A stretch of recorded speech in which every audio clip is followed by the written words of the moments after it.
She scrubbed their floors, smiled through their insults, and they never saw her pain until the day her husband walked in, 3 stars on his chest.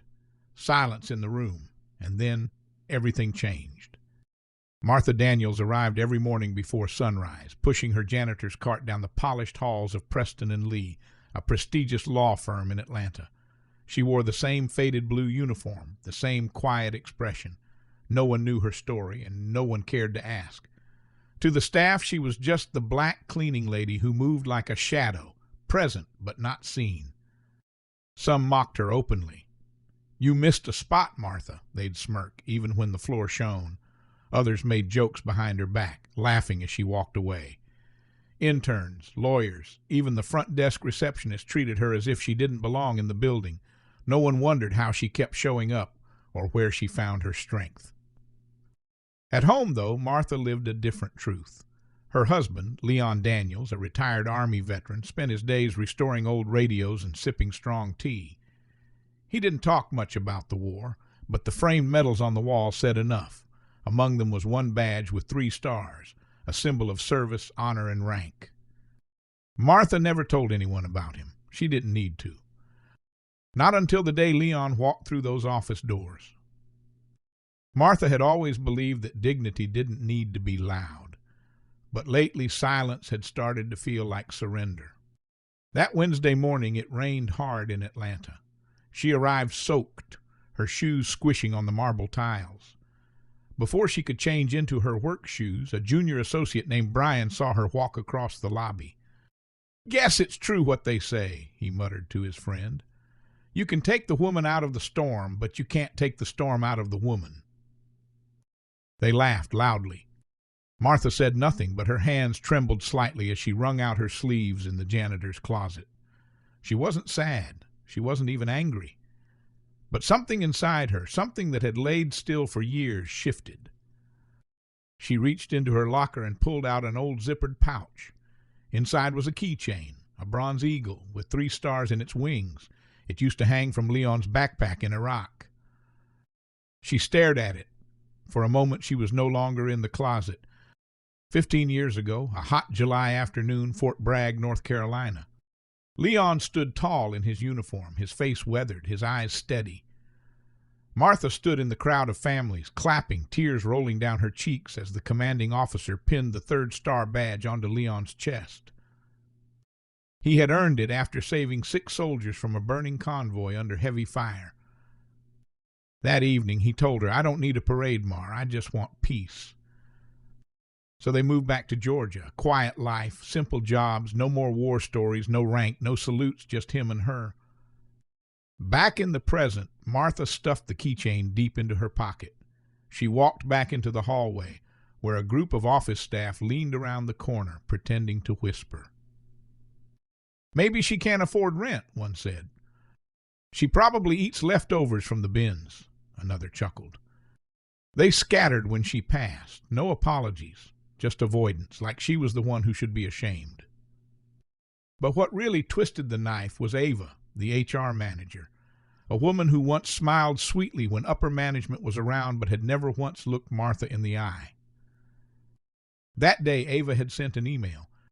"Please ensure all janitorial staff remain off the client floors during peak hours. Maintain visual discretion." Martha reread that line during her break, staring at the screen in the cleaning closet. She could clean the mess, but she was not allowed to be seen.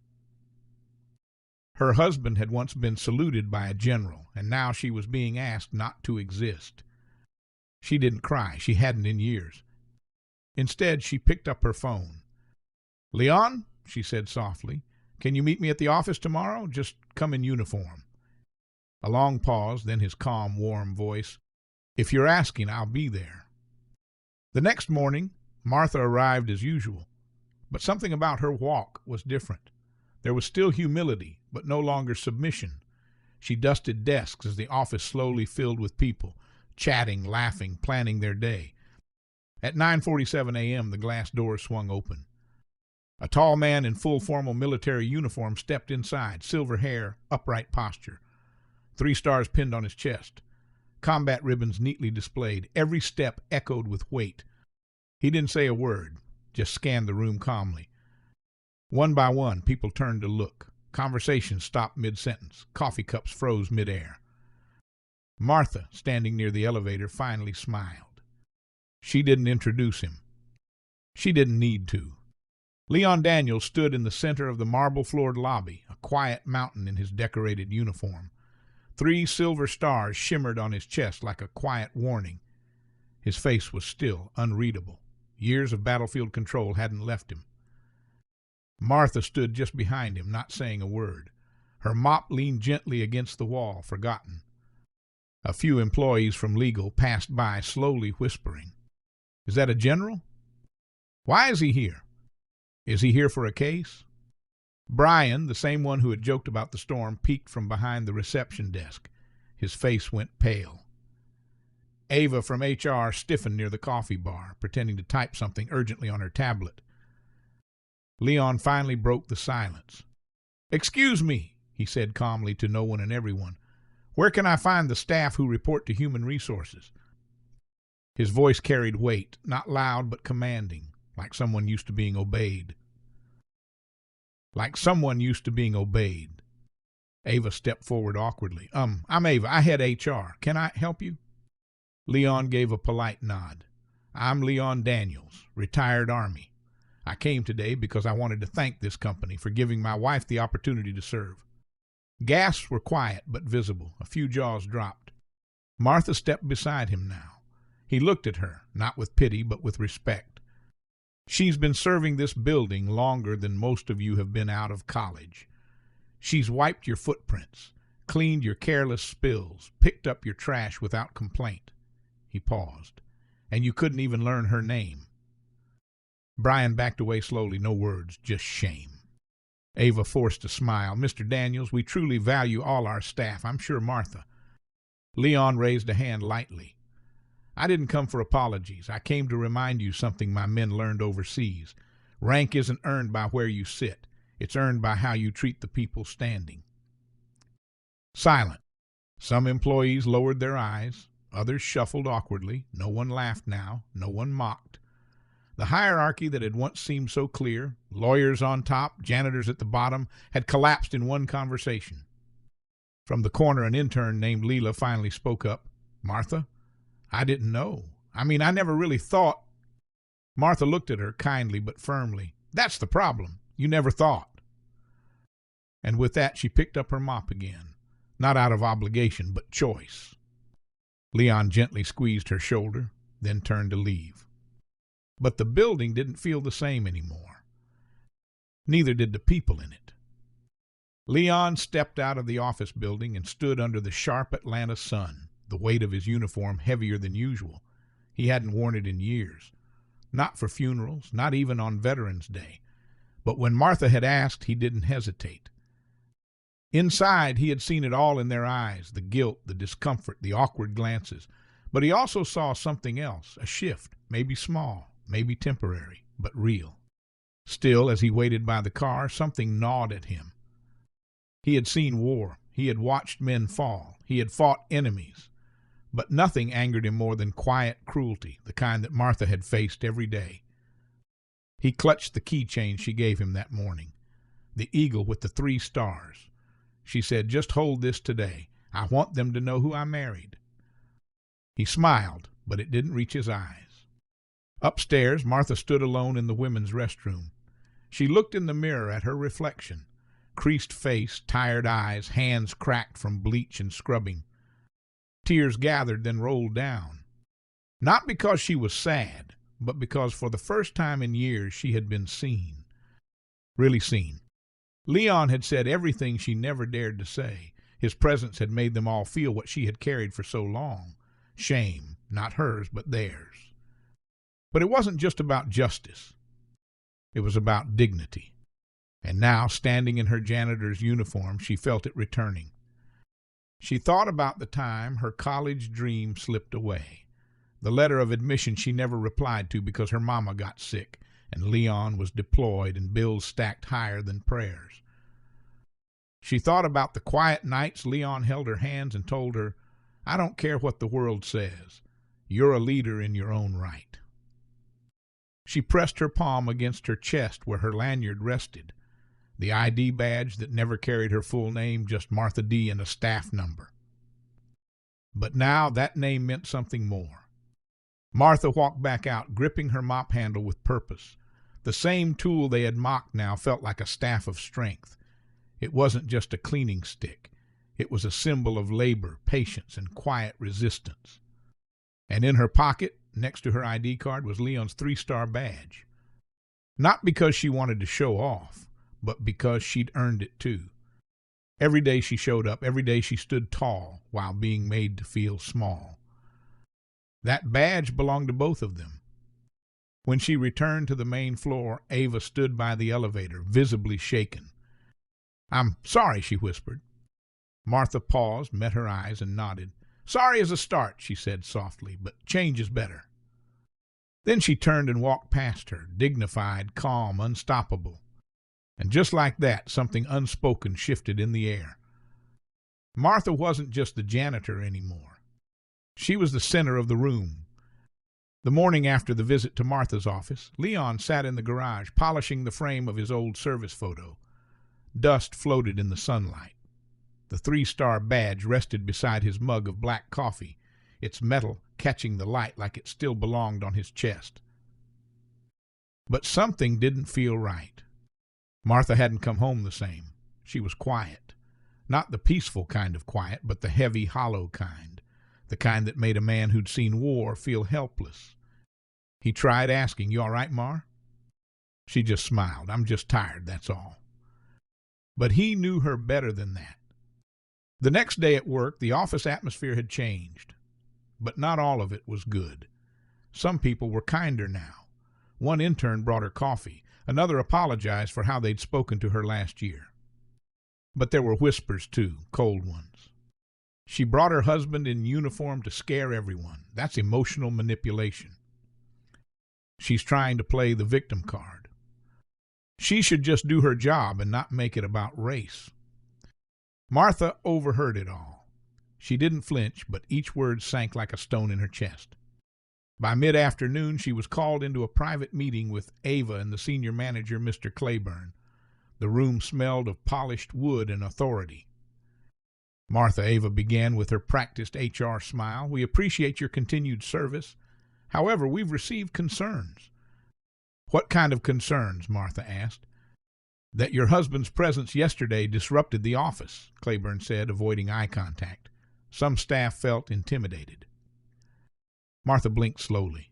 "So being respected is now a disruption." Ava leaned in.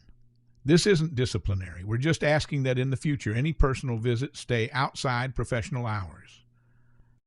Martha sat in silence. Something inside her cracked, but it wasn't defeat. It was patience. It had run out. That evening, Martha stood outside the building, waiting for Leon to pick her up. In her hand, she held two things: her mop handle and the sealed envelope they had given her, an official HR notice asking her to maintain workplace neutrality. She wanted to rip it, burn it, drop it in the trash, but she didn't. Instead, she opened her phone and stared at a draft email she had written months ago. It was a college application, night classes, adult learning program, teaching track. She had written it, then deleted it, then rewritten it, never submitted. She had told herself she was too old, too busy, too tired. But now she was just done waiting. Leon pulled up. When she got in the car, she handed him the envelope. "They called you a disruption," she said, "and they called me a problem." Leon glanced at the paper. "What are you going to do?" Martha smiled, not weakly, not wearily, but with fire. "I'm going to give them something to really talk about." She opened her phone. Press submit, and her application was gone, sent. Proud but protective. "Mar, are you sure starting over at this age?" "Firm, I'm not starting over, I'm finally starting." And just like that, the storm they had weathered for years shifted course. Not with thunder, but with purpose. The following Monday, Martha arrived at Preston and Lee not in her janitor uniform, but in a plain navy dress and soft leather shoes. Her ID badge was tucked into her purse. She wasn't scheduled to work that day. but she needed to be there. She walked past the front desk. The receptionist, caught off guard, stammered a hello. Martha nodded but didn't stop. In her hand was a neatly folded envelope. Inside it, her resignation. The night before, Martha had stayed up late at the kitchen table, papers spread around her like a storm, college brochures, financial aid forms, a list of night classes starting in just 2 weeks.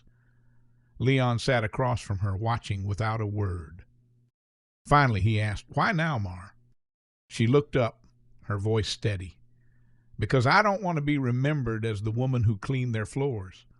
I want to be remembered as the woman who stood up." Back at the office, Martha walked into Mr. Claiborne's office without knocking. He looked up, surprised. "Miss Daniels?" She placed the envelope on his desk. "I'm resigning," she said clearly. "Wait, what? Is this because of the meeting with HR? Martha, you don't have to." She raised a hand gently. "It's not because of what you said. It's because I finally remembered who I am." Claiborne blinked. We value your work." "I don't doubt that, but I've valued myself quietly for too long. It's time I said it out loud." He opened the envelope, scanned the letter, then looked at her. "Are you going to another cleaning job?" She smiled, but there was no bitterness in it, just grace. "No, I'm going back to school. I'm going to become the teacher I was supposed to be." The silence in the room was sharp. And then for once Claiborne stood. He extended his hand. "I wish you well, Miss Daniels." She shook it. "Thank you, Mr. Claiborne. I wish you reflection." Symbolism, leaving the mop. As Martha walked back down the hallway one last time, she passed the janitor's closet. She paused. Then she opened the door, leaned the mop against the wall, and quietly removed the eagle keychain from her old locker.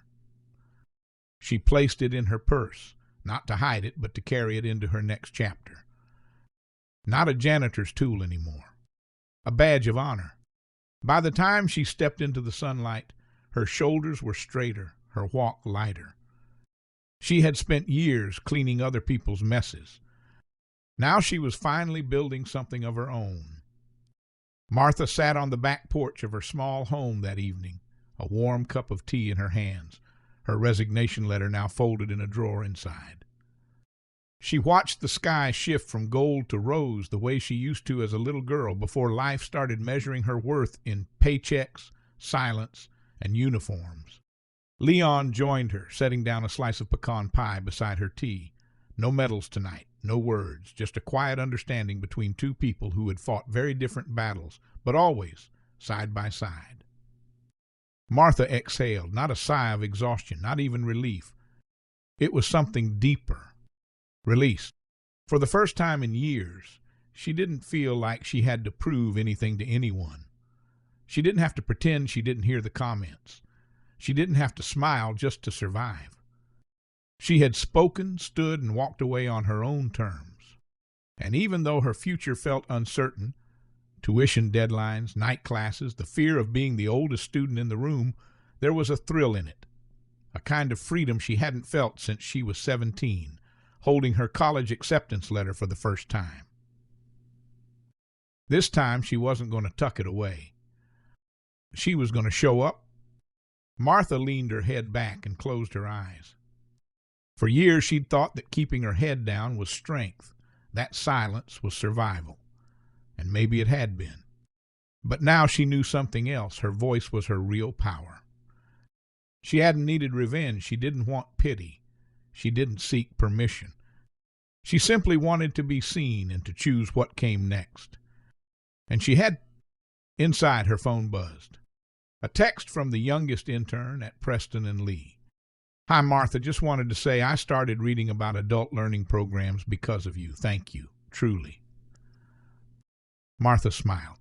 She hadn't needed to change the whole office. She just needed to change the story, hers.